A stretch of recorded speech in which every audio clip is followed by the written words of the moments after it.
Shalom, bien-aimés dans le Seigneur. C'est bien votre serviteur, le pasteur Serge Bia, le pasteur visionnaire de l'Église La Compassion Divine SCD de Montréal.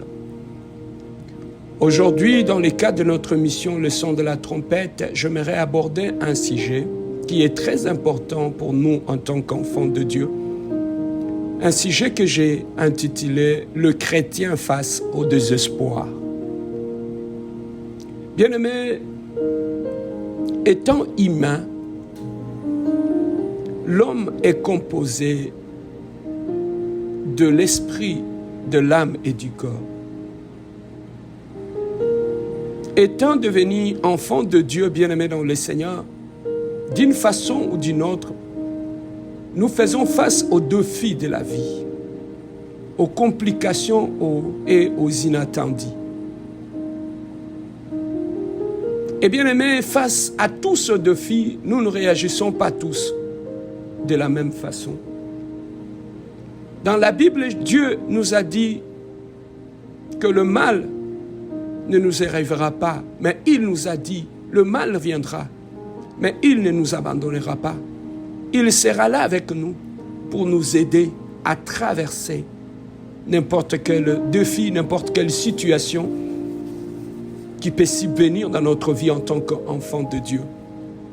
Mais bien aimé, pendant que nous traversons certains défis, certaines situations désastreuses, les désespoirs peuvent faire surface parce que nous sommes humains. Voilà pourquoi aujourd'hui, j'avais voulu aborder avec nous ce thème qui est important, qui concerne notre attitude en tant qu'enfant de Dieu face au désespoir dans la vie. Ça peut être face à la maladie, ça peut être face au célibat, ça peut être face aux difficultés dans son mariage, ça peut être face aux problèmes liés à la santé de ses enfants. Mais comment nous pouvons nous comporter, bien-aimés, lorsque nous traversons la vallée de l'ombre de la mort, lorsque nous traversons la vallée de Baca? Des fois, on se retrouve seul. Des fois, ceux qui sont tout autour de nous ne comprennent pas le désastre dans lequel nous sommes plongés. Dans le livre des Lamentations, chapitre 3, versets 21 à 23, la Bible nous dit ceci. « Voici ce que je me repasse à mon cœur, ce qui me donnera de l'espérance. Les bontés de l'Éternel ne sont pas épuisées, ses compassions ne sont pas à leur terme. Elles se renouvellent chaque matin, oh que ta fidélité est grande. » Bien-aimés, ici nous voyons l'exemple du roi David. Face au désastre, il a eu un réflexe. Il s'est dit, lorsque nous traversons les désastres dans la vie, il nous arrive de rentrer au fond de nous-mêmes pour trouver la force, pour continuer à avancer, pour affronter ces défis qui est devant nous. Mais David, bien-aimé dans le Seigneur, j'ai beaucoup aimé le réflexe de David. Il a compris que la force vient de l'intérieur. Et il s'est dit, voici, je vais me repasser à mon cœur ce qui me donnera de l'espérance. Bien-aimé, ce qui te donnera de l'espérance ne se trouve pas ailleurs. Ce qui te donnera de l'espérance se trouve dans ton cœur. Ce qui te donnera de l'espérance, c'est la parole de Dieu qui habite ton cœur. C'est cette parole-là qui va amortir les chocs.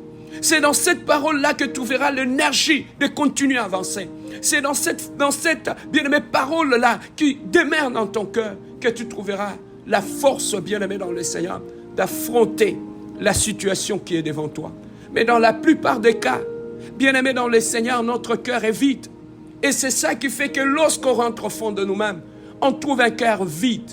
On trouve un cœur qui est rempli tout simplement d'inquiétude et de désespoir. Et facilement, bien-aimé, dans cette situation, nous sombrons dans le désespoir. Pourquoi? Parce qu'au fond de nous-mêmes, lorsque nous sommes rentrés au fond de nous, nous n'avons rien trouvé. Nous n'avons trouvé qu'un cœur qui est vide. Alors que la Bible nous dit que la parole de Dieu habite abondamment en vous. Bien-aimé, lorsque un cœur est rempli par la parole, bien-aimé, ce cœur-là peut traverser des situations compliquées, mais sans sombrer bien-aimé dans le Seigneur, dans le désespoir. Voilà pourquoi il est très important, en tant qu'enfant de Dieu, que tu saches qu'est-ce que tu es en train de repasser dans ton esprit, qu'est-ce qui passe dans ton cœur, qu'est-ce que tu laisses passer dans ton âme. Bien-aimé dans le Seigneur, c'est ça qui t'aidera à trouver la force, bien-aimé dans le Seigneur, de traverser de temps difficiles. David dit, je vais repasser dans mon esprit une chose, non pas ce que mes ennemis me disent, je vais repasser dans mon esprit, non pas le fruit de mes expériences passées, je vais repasser dans mon esprit, non pas le nombre d'amis que j'ai, mais je vais repasser dans mon esprit la bonté de l'Éternel. Je vais me dire que sa bonté ne s'épuise jamais. Et ses compassions ne sont pas à leur terme. Elles se renouvellent chaque matin.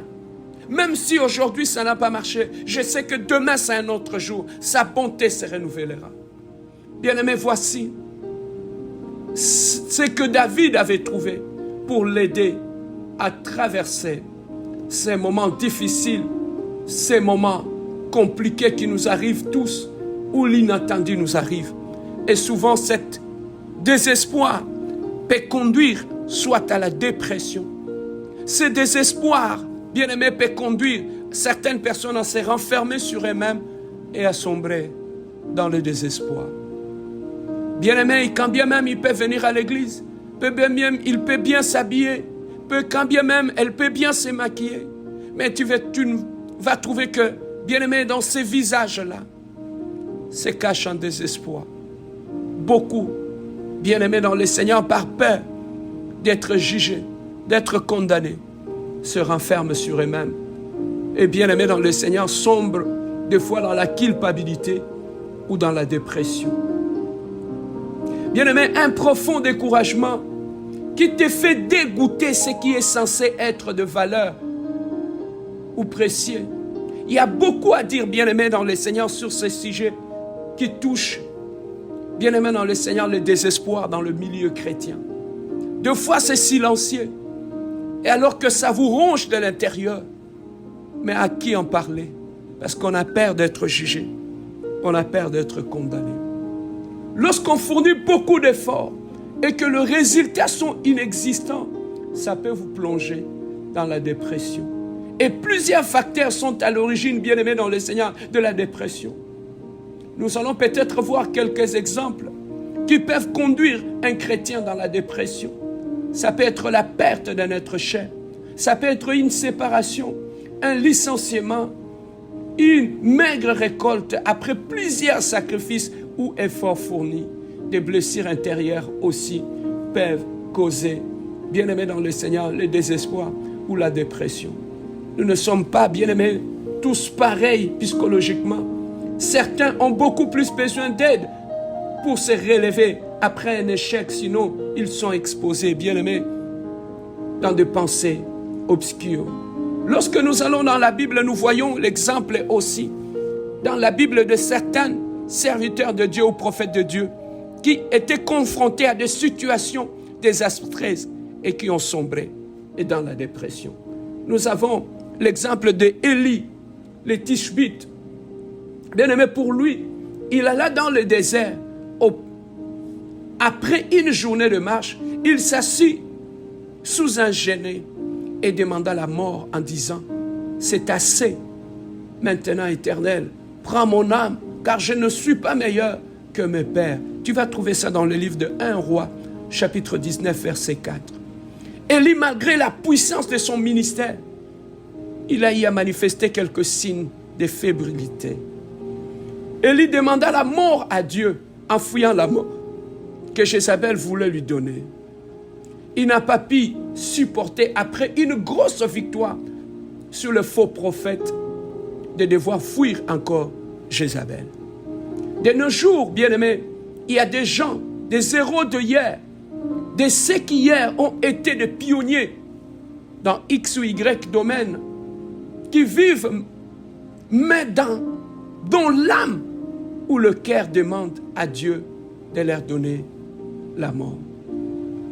Nous voyons aussi l'exemple, bien-aimé, de Jacob, qui vivait, mais dans quel état? Écoutez, lorsqu'il a appris que Joseph était vivant en Égypte, dans Genèse chapitre 4, verset 27, Genèse chapitre 45, verset 27, ils lui rapportèrent toutes les paroles que Joseph leur avait dites. Il vit le char que Joseph avait envoyé pour le transport. C'est alors que l'esprit de Jacob, leur père, se ranima. Son esprit se ranima, bien-aimé. Mais avant ça, il était comment, Jacob? Lorsque son fils, il savait que son fils était mort en Égypte.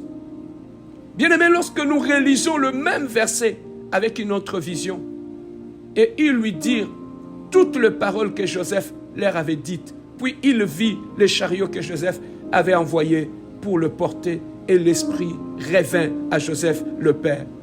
Bien-aimé dans le Seigneur, l'esprit revient à Jacob, mais avant, il était où? La dépression dit à la perte d'un être cher peut vous tuer vivant. Écoutez la confession de fils de Jacob. Si Benjamin venait d'être arrêté. Là où tu peux voir ça dans le livre de Genèse, chapitre 44, verset 29, nous dit ceci. Si vous me prenez encore celui-ci, qu'il lui arrive un malheur, vous ferez descendre mes cheveux blancs avec douleur dans le séjour de mort. 30. Maintenant, si je retourne auprès de ton serviteur, mon père, sans avoir avec nous l'enfant, à l'âme duquel son âme est attachée. 31. Il mourra en voyant que l'enfant n'y était pas. Il y a, bien aimé, de ces personnes qui sont déjà fragilisées par les situations défavorables de la vie ou par la perte d'un être cher, et qu'une autre perte ne ferait que les achever. La dépression leur a fait perdre le goût de la vie. Ils sont déjà suicidaires. Et un autre événement triste mettrait fin ou le repousserait à mettre fin à leur jour. Ces personnes vivent, mais leur esprit demande la mort à cause de la douleur insupportable qu'elles vivent. L'Église est une plateforme qui soigne et qui relève. Voilà l'importance de l'Église, bien-aimée dans le Seigneur. Parce que tous ces gens qui viennent le dimanche matin, les autres sont déjà morts dans leur âme. Les autres sont découragés, abattus. Mais lorsqu'ils viennent à l'Église, l'Église doit avoir un message qui relève toutes ces personnes. Le lendemain, bien-aimé dans le Seigneur, il tira dédaigné, leur donna à Lot et dit, ayez soin de lui. Est-ce que tu dépenseras de plus? Je te rendrai à mon retour. Luc chapitre 10, verset 35. Jésus a confié aux hommes de Dieu le fidèle blessé, brisé, dépressif, malade, possédé, oppressé, opprimé. Que ceux-ci prennent soin d'eux et il reviendra. Que Dieu te libère de toute forme de dépression. Fortifie-toi et avance.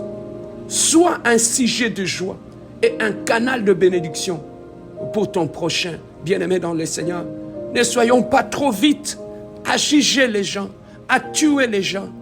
Bien-aimé dans le Seigneur, Dieu nous appelle à manifester de la compassion vis-à-vis de nos frères et nos sœurs qui souffrent. La Bible dit, celui qui souffre a droit à la compassion de son frère. Bien-aimé dans le Seigneur, tendons nos mains vers nos frères et nos sœurs qui viennent à l'église. Ne les jugeons pas, mais tendons-leur la main, car nous ne savons pas réellement ce que ces gens traversent, ce que cette femme traverse dans ce mariage, ce que ces jeunes traversent dans sa maison, dans la maison de son père et de sa mère. Nous ne savons pas ce que la personne a connu. Bien-aimés dans le Seigneur, ne soyons pas trop vite pressés à juger, mais que l'Église soit un lieu de réconfort et de consolation. La vie n'est pas seulement les calamités que vous pouvez vivre, bien-aimés. Dieu a un projet de paix et de joie pour vous. Il y a un soir et un matin. Ton matin arrive, le soir va passer, bien-aimé dans le Seigneur. Ne t'enferme pas sur toi. Lève-toi. Va chercher de l'aide. Va trouver des gens qui peuvent t'aider. Ne commettez pas l'erreur de te mettre ensemble avec des gens qui ont déjà tout perdu, qui n'ont plus rien à perdre. Ne te console pas avec le perdant, mais cherchez des gens qui peuvent te relever. Bien-aimé dans le Seigneur, tu en as besoin. Rentre dans ta chambre, mets-toi à genoux et demande de l'aide à Dieu.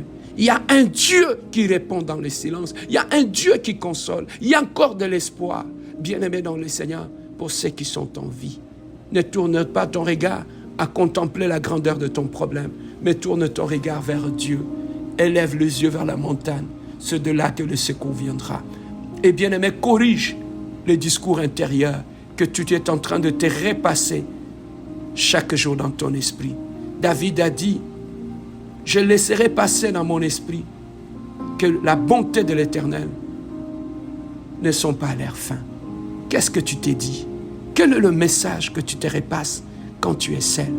Passe-t-il le temps à écouter les serpents? Passe-t-il le temps à écouter ce que les hommes te disent? Bien-aimé, ne laissez pas les paroles des hommes empoisonner ton existence et te détruire de l'intérieur. Ne laissez pas les gens te pousser à haïr les gens qui sont en train de t'aider. Ne poussez pas les gens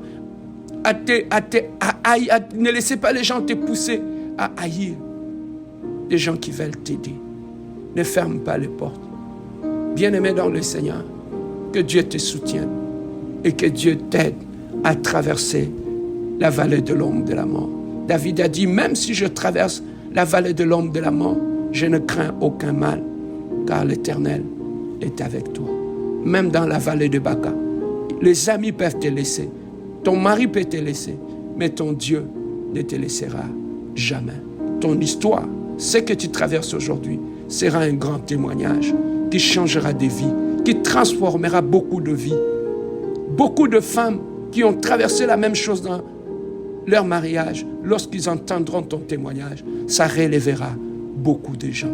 Que Dieu te bénisse. C'était votre serviteur, le pasteur Serge Biya, de l'église La Compassion Divine et CD de Montréal.